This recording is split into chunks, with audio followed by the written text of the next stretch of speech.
सोरबा मानसिखौ जों असे फिसाफोरखौ दिनै वार्निं होनो हानाय सोरलाय आं दिनै सोरबा हेंदां दिहुननो नागिरलायनाय बबे बबे रोखोमनि आन्दलन मोनबोदों बेखौ बयबो साखि दं। मालाबा गिनानै फावसयग्रा नामा? सोरखौ दम होदों बादि मोनदों? बबेयाव थानानै दम होदों बादि मोनदों? इन्डिजिनियास पिपोलखौसो दम होबावबाय दिनै। इन्ट्र' भिडिअ'आव जाय खोथाखौ खोनादों नोंथांमोना बेयो मानगोनां दावराव देख्रेब नार्जारि सारनि आवाज। बिथाङा जा खोथाखौ बुंदों सैथोखौनो बुंदों आरो दसे उनाव नोंथांमोना बिनि मोफ्लामनाय बिनि जेनाखि कारेन्ट बिथांनि जेनाखि जस बेखौ दसे उनाव नुगासिनो दङ। बिनि सिगां माखासे खोथाखौ आङो सावरायनो सानदों। दिनै सोरहाबा माबा मोनसे बिनायाव जुदि बियो कनस्टिटिउसनेलि एक्सेप्टेबोलब्ला बा कनस्टिटिउसनाव जुदि बेहा मोनथाय दंखायोब्ला सोरबाया जेखियानो जाया मानो भारताव थानाय जेखि हारि माहारियानो जायाथों मानो बिनायाव बुंनांगौबो गैया, बादाबो गैया। नाथाय दिनै मोनथायानो जा बा मोनथाय गैयैयानो जा दिनै सोमावसारबाय बिबाय दे बुंला जेबो नांजानांगौ गैला। नाथाय बिनायजों लोगोसे दाबिनायजों लोगोसे सोरखौबा आसि खिन्थानानै बुंहरोब्ला, सोरखौबा थांखिनानै डाइरेक्टलि अर इनडाइरेक्टलि बुंहरोब्ला, सोरखौबा दैयाव गारसोमगोन, सोरखौबा दानस'गोन बायदिसिना, सोरबा हेंदां दिहुननो नागिरलायनाय बेफोरबादि खोथाया नैबे पिरियडआव जाथावा। नाथाय खोन्थाबाय जेला सोरखौ सिगिनाय जादों, सोरखौ दम होनाय जादों, बबे जायगायाव दम होदों बेखौबो नायनांगोन बिथांमोना। आन्दलनजों फैनाय बर'फ्रा ट्राइबेलफ्रा, बिसेसकरि आं बर'फोरखौ होनसै, जे बर'फ्रा आन्दलनजों फैनाय मोगा मोगि बबे बबे रोखोमनि आन्दलन मोनबोदों बेखौ बयबो साखि दं। मालाबा गिनानै फावसयग्रा नामा? सोरखौ दम होदों बादि मोनदों? बबेयाव थानानै दम होदों बादि मोनदों? इन्डिजिनियास पिपोलखौसो दम होबावबाय दिनै। नोंनि आन्दलन खालामनायाव जेबो बुंनांगौ गैया, जेबो होबथानांगौ गैया। नाथाय बिनि मुङाव सोरखौबा दानस'नानै गारगोन, सोरखौबा बुरलुंबुथुराव फोजावगोन, सोरखौबा हेंदां दिन्थिनाय बे खोथाया खिन्थु बिराद जारला जागोन उनाव। बर'फोरखौ मा सानदों बिसोरलाय? मानि नों हेंदां देखायबानो गिलाबायनाय? माबे रोखोमनि आन्दलन संग्राम खालामनानै फैदों बर'फ्रालाय? मा खैफोद आफोद सौसिबोजोबदों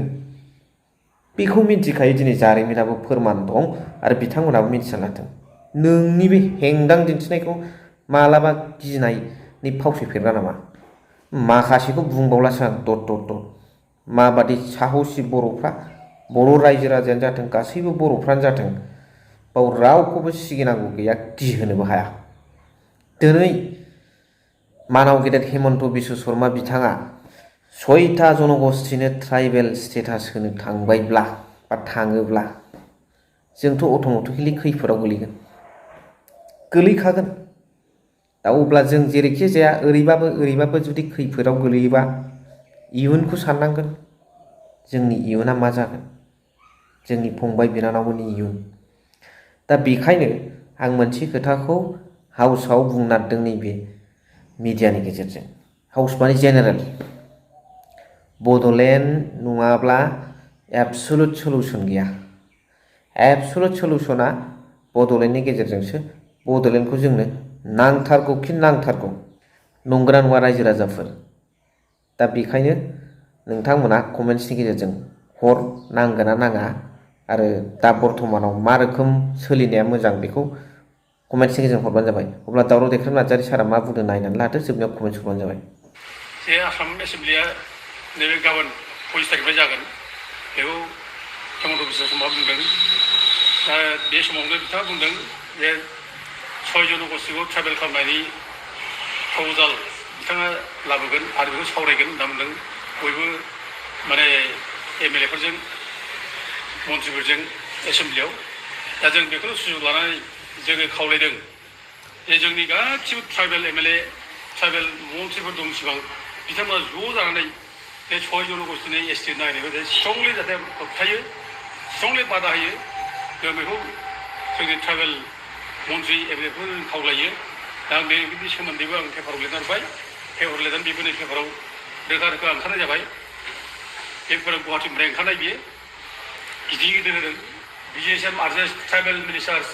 MLAs to oppose SC status for 6 groups 6 माने कमिउनिटिसनि जाहाथे SC status होनो नागिरब्ला बेखौ अपोज खालामो स्ट्रंलि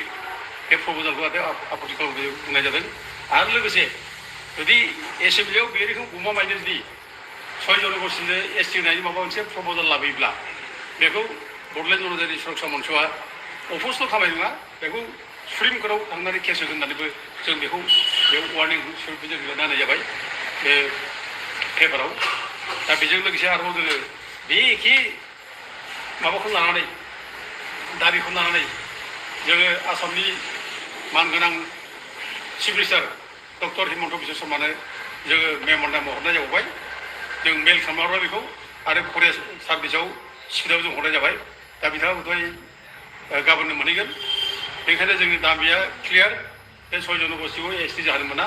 6 जनजातिया ST जायोब्ला जोंनि थाखानाय STफोरनि जिबां माने अधिकार दंमोन राइट दंमोन बे खर्तन जाजोबगोन जों जोबस्रांगोन जोंहा खुनु जेबो थानाय नङा जों सुइन्द जागोन जोंनि प्रटेक्सननि थाखाय जोंनो सायफ्रा जेरोखोम आयेन बानायना गालांदों बे आयेनजोंसो जोङो दिनै ट्राइबेल नाम लानानै जोङो दिनै प्रटेक्सन मोनगासिनो दं एफा सुजुग सुबिदा मोनगासिनो दं आरो बेखौ जुदि जोङो मालायनो जुदि होनो नागिरोब्ला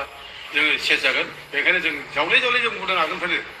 बड'लेण्ड जनजाति सुरक्षा मन्चआ बे 6 जनगोष्ठीखौ ST जाहोआ जानो मोना जों बेखौ बुंबाय थादों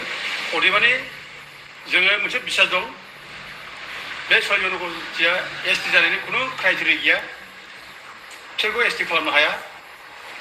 भारत संबिधानाबो बिसोरनो अधिकार होआखै मानोना भारत संबिधाननि जारिमिन 366 साबक्लज 25 बेयाव रोखा लिरदों जाय ट्राइबेल खालामनाय जायो होनना बुंदों माने 342 आर्टिकेल बादियै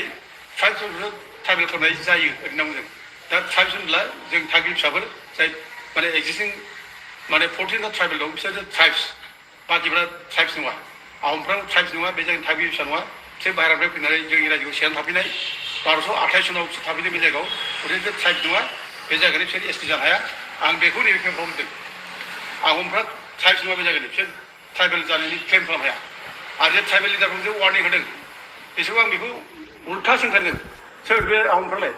बे जोंनि ट्राइबेल लिडारफोरखौ वार्निं होनो जोंखौ माने खुगा बन्द' खालामनानै जर जुलुम मोनसे वार्निं होनानै माने ट्राइबेल जानो नागिरदों बिसोर बे जायगानि मानसि नङा जों असे फिसाफोरखौ दिनै वार्निं होनो हानाय सोरसलाय आं दिनै बे बाथ्राखौ बेयाव लिरनाय जादों आरो बिनि बादै गुबुन गुबुन ट्राइबसफोर दं जेनेबा गुबुन गुबुन जाथिफोर दं सावथालफोर दङ सावथालफोर जायगानि मानसि नङा बिसोर बाहेरनिफ्राय फैनाय ब्रिटिशफोर लाबोनायखौ साफाखौनो खालामनो थाखायसो बाहेरनिफ्राय फैनाय मानसिया ट्राइबेल जानो हाया आरो दिनै राजबंशी खोथा दं राजबंशीयाव दिनै बाहेरनिफ्राय माने वेस्ट बेंगलाव बिसोर SC खा आरो बिसोर दिनै मिड समायसि दा दिनै बिसोर ST जानाय बिसोर क्राइटेरिया गैया आरो जेनेबाखि माने मरान मथक बिसोरबो ST जाया आरो जेनेबा लकेल कमिटिया माने कन्डिसन होनाय मोनबा क्राइटेरिया बे मोनबा क्राइटेरियाखौ फुलफिल खालामा बेखायनो बिसोर ST जाया जानो हाया दा बिसास दं बिसोर जाया हाजार नाजा जाया आरो अलरेडि माने आरजाया बे 6 जनगोष्ठीखौ ST जानो मोना होननानैनो रिटार्न खालामखाबाय 8 बार माने रिटार्न खालामबाय दा गथे गोदानै बिसोर ST जाया जों बेखौ माने बिसास दं फोथायनाय दं दा थेवब्लाबो जों दिनै गभर्नमेन्टआ जिथु नारा नाथा नाजादोंब्ला राजनिथि भाबै बिसोर माने जोंनि गेजेराव गुलाय गुजाय खालामनो नागिरनो हागौ बिसोरो दिनै 6 जनगोष्ठीखौ ST खालामनो नागिरनानै जोंखौ गुलाय गुजाय जोंनि गेजेराव दावराव दावसि खालामनो नागिरनो हागौ बेजों सोंखारलायनाय बायदिसिना दा बे दा गथे जों बेखौ जों सुजुग होनो नाङा दा जोंना स्ट्रेट जों एल'मेल' जानो नाङा बे 6 जनगोष्ठीखौ होयोब्ला थाखानाय STआव खथि जानो नाङा होनलायनाय जोंनि दानि बर' आफादनि नेताफोर जों बे एकमत नङा जानो मोना ST जायोब्ला खथि जाखायो ST जायोब्ला बे खुनु केटेगरि माबा गैया STआ ST खा गथे बेबायदि सोरबा बुंदोंब्ला जों बेखौ केयार खालामा डन केयार जों खालामो एकदम स्ट्रेट जोङो 6 जनगोष्ठीखौ ST होनो मोना जों बेयाव स्टेन्ड लाखियो आरो बे जे जायनाखि जोंना आन्दलनकारिफोर ट्राइबेल संघ आन्दलनबो खालामो बिथांमोना बुंनाबो होयो जे माने बे मरान मथकनो होनायाव जों आपत्ति गैयाबो होनना बुंनो हायो दा मा बुंनाय जाखो बियो माने दुर्बल बियो मरान मथकखौ होयोब्ला राजबंशीनो मानो होनो हाया नोंलाय मानो माबानो होनो हाया नोंलाय आहमफोर मानो होनो हाया गुबुननो मानो हाया बेथ' कुइसन जागोन ना बिदि कुइसन बियो दा मोनसे जों बे लोरबां माने माबाखौ जों मानो होनो फालाय लोरबांथिया जोंहा मानो फालाय जाया माने सयजन एसटिया एसटि जाया बेबायदि स्टेन्ड थानांगौ माने माबाखौ होयोब्ला मरान मथखौ होयोब्ला जोंहा आपत्ति गैया बेबायदि दुरबल सिद्धान्तखौ जों माने खुनुदिन जों सापर्ट खालामा ओंखायनो जोङो बयखौबो गोख्रोङै जोङो माने सयजन गस्टिखौ एसटि जाहोआ जों बे डिसिजनखौ जों लाजानो नुयो आरो लोगोसे फैगौ एसेम्ब्लियाव जायनाखि मानगोनां माने चिफ मिनिस्टारा रायज्लायनो नागिरदों सयजन गस्टिखौ एसटि माबा बेनि सायाव जों जाहाथे जोंनि एमएलए मन्थ्रिफ्रा जाहाथे स्ट्रं रल लायो जों दा बिथांमोनखौ जों खावलायहरो आरो जोङो लोगोसे आरोबाव जों खावलायबावो बे ट्राइबेल संघआ जाहाथे माने बे नङै नङै मानसिफोरनो ट्राइबेल सार्टिफिकेट होनायखौ जाहाथे बन्द' खालामो दा नङै नङै मानसिनो सार्टिफिकेट होनाय जायो सरनायाफ्रा एसटि होननानै सार्टिफिकेट होदों बे माबाफ्रा बर्मनफ्रा एसटि होननानै सार्टिफिकेट होबाय थायो दा बेखौ बन्द' खालाम दा दिनै एफा जुजिगासिनो दं दाबो बेखौ नाजायोमोनहा जों समान रावबो जुजियाखैखौ जों बुंनो हायो दिनै सरनायाफोरनो सार्टिफिकेट होनाय जों नब सरनायखौ जों केस होयै जोङो बेखौ जों दिनै गाख्लायनो हाबाय 10 बोसोर एमएलए माने एमपि जालांबाय बियो दिनै रावबोथ' जोंखौ सहाय होआखै दिनै सार्टिफिकेट होबाय थादों रावबो बेखौ होबथायाखै दिनै थांनायबानो जेरै बिटिसि इलेक्सन बे बिटिसि इलेक्सनावबो 9टा समस्तियाव